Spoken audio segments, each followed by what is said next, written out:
Web3 gaming to date has failed. Everything that has been built in this space has been a very worthwhile experiment on the way to finding product market fit, but ultimately a Web3 native game as it stands right now is not going to make it.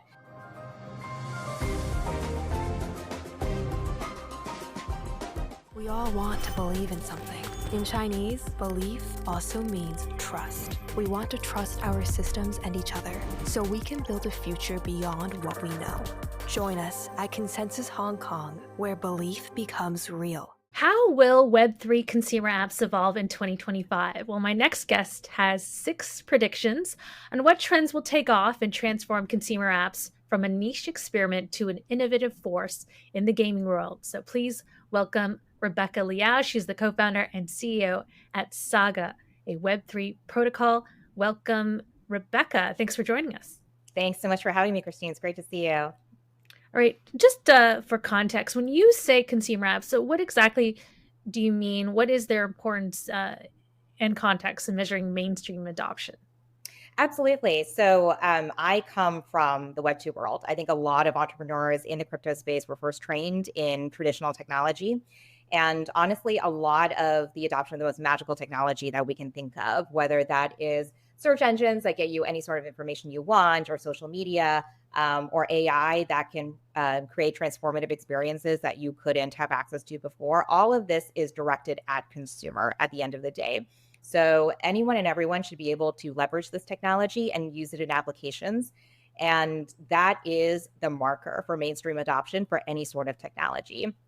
So for crypto in particular, I do think that for all of us who, sort of bemoan the fact that there isn't mainstream adoption or that there isn't enough retail in here, we should remember that there is a product that has consumer product market fit already, and that is cryptocurrency itself.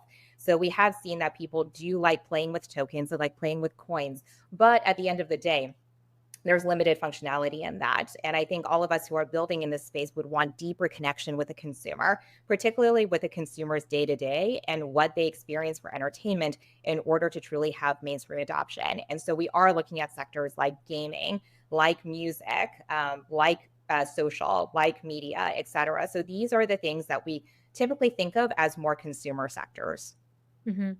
And before we dive into the predictions, what does Saga do? And how does it fit into the picture? Absolutely. So Saga is a layer 1. We are a layer 1 protocol, but we are different in that we are a layer 1 to launch layer 1s. So every developer who builds on here is by definition building on their own fully decentralized proof of stake chain or set of chains, which we call chainlets.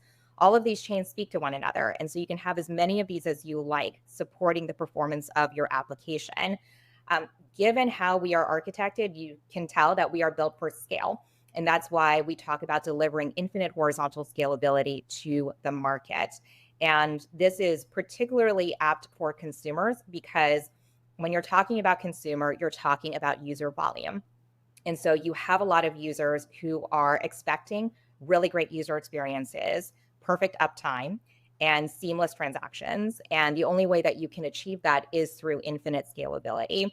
So that is what we have aimed for with our protocol. And that's exactly the type of application that we see building on here.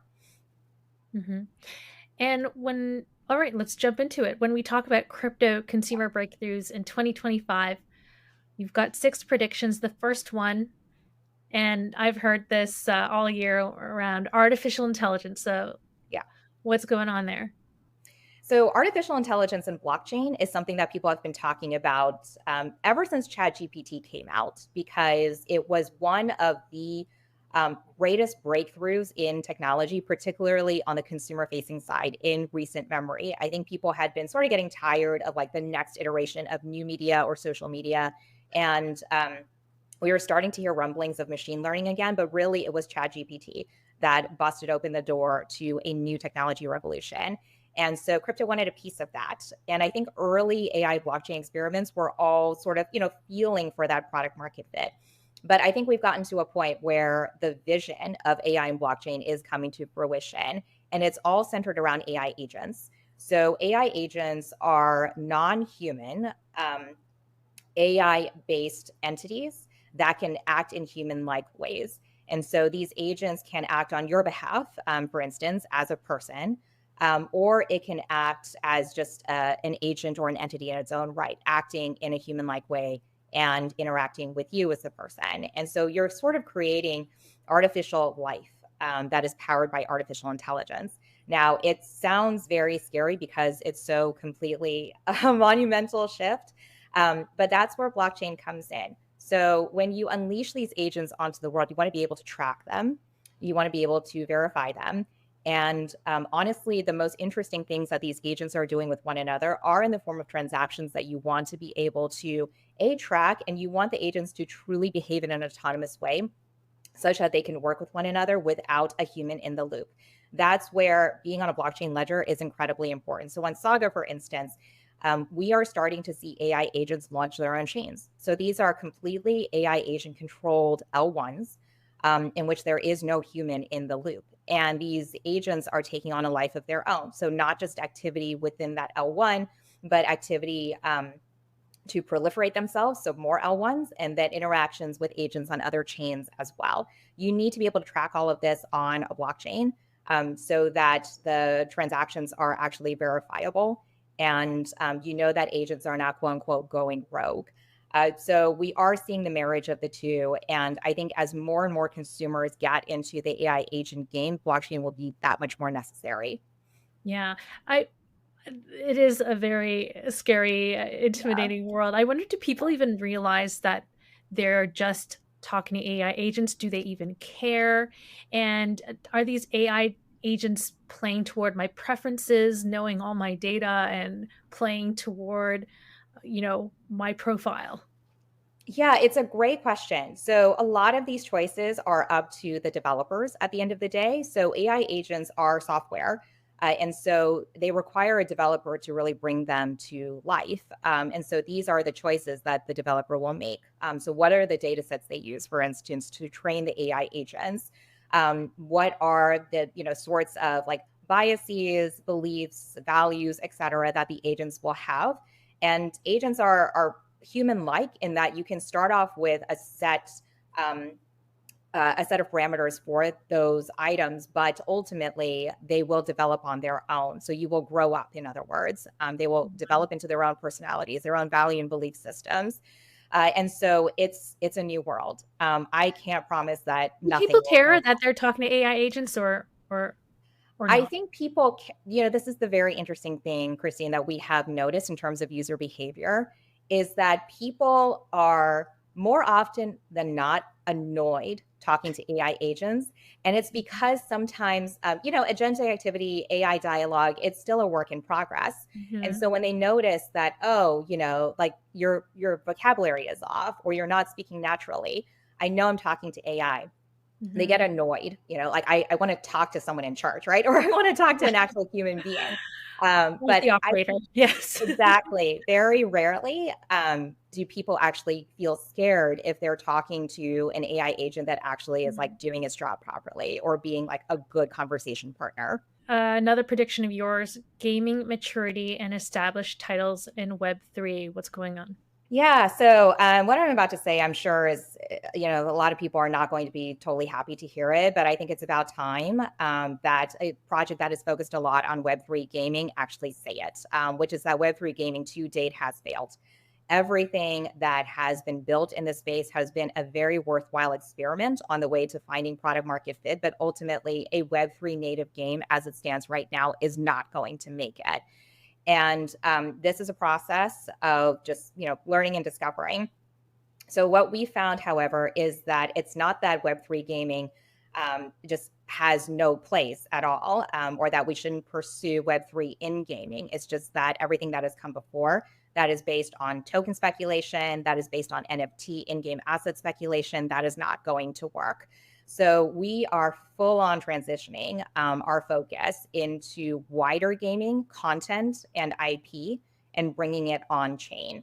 So what that means is we are focusing on talent that knows how to build great games. So the focus first and foremost is on the player experience, and then we're adding things that crypto really brings to that gameplay. So first and foremost is peer-to-peer trading.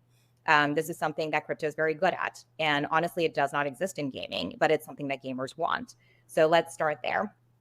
So peer-to-peer marketplaces for these games, trading in-game assets. You may think, oh, it's just, lipstick on a pig for NFTs. Not quite. I think when you frame it that way, there's still a lot of utility in the in-game assets themselves. Some people may buy it like art for some of the speculative value or some of the I've money heard a making lot of this value. about, in Roblox, the Yeah, skins and the whole the skins. marketplace. Yeah. Yeah, exactly. Exactly. Same idea, the skins or like Counter-Strike weapons, etc. There are some assets in gaming that are incredibly valuable, and the players want freedom of movement of those assets. Mhm. In-game currencies will continue to exist. I honestly think that's probably the least interesting part of the story. Once again, returning to AI agents. So AI agents now play on behalf of the players. They also act as the NPCs in the game. And so as these agents start to take on a life of their Non-player own, characters for those I'm sorry? not in the gaming world. Non-player characters for those who Yeah. don't know. Oh, that's NPC. right. Thank you, Yeah. Christine. Yes, that's right. And normies out there. Yeah. But yeah, I mean, it's when you talk about like people sort of replicating themselves, these NPCs are coming to life and replicating themselves. And so I think gaming will become much more expansive as a result of AI and blockchain. So we're going to see titles that actually have sustainable growth, staying power, and cultural relevance in this space. It's just nothing that came before. Okay, well, would love to see it. I've heard lots about how Roblox and Yeah. other games are going to enter the fray, so we'll see if that ends up, catching on. Third prediction: meme and DGen asset creation. Explain. Yes.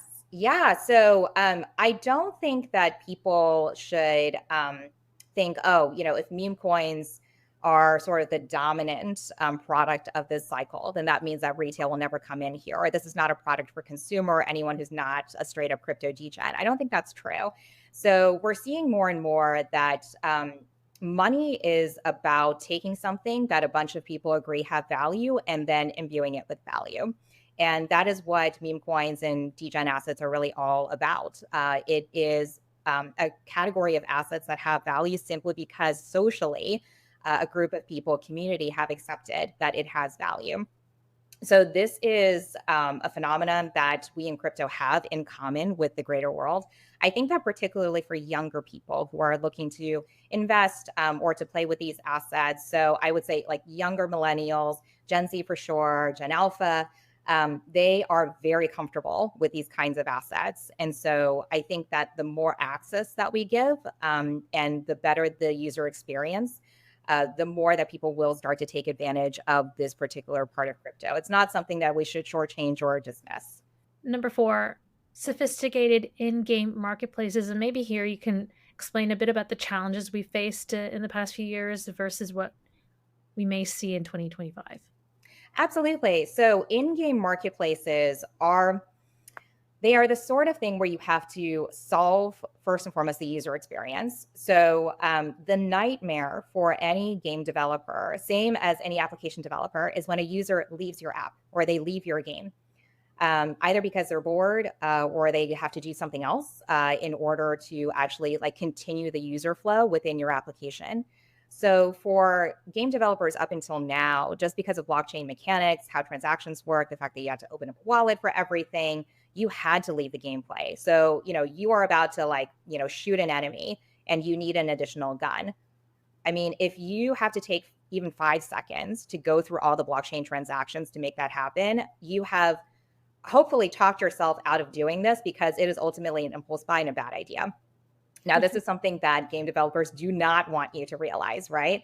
And so I think now with the scalability, with the improvement in user experience for any sort of consumer-facing crypto app, we can actually get to viable in-game marketplaces. So you're in the game, you are in the thick of battle, and you can seamlessly go ahead and grab an in-game asset, help you along on your journey, and keep going from there.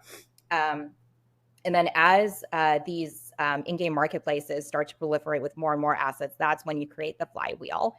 So we have the ingredients now to actually make this successful. And that kind of segues into your next prediction, which is advancements in liquidity solutions. Because if you want to make those purchases, you want to make sure you have ample liquidity and infrastructure in which to make that happen. Absolutely. So liquidity at the end of the day is the lifeblood of crypto. Everything comes down to liquidity. And I think for most retail users,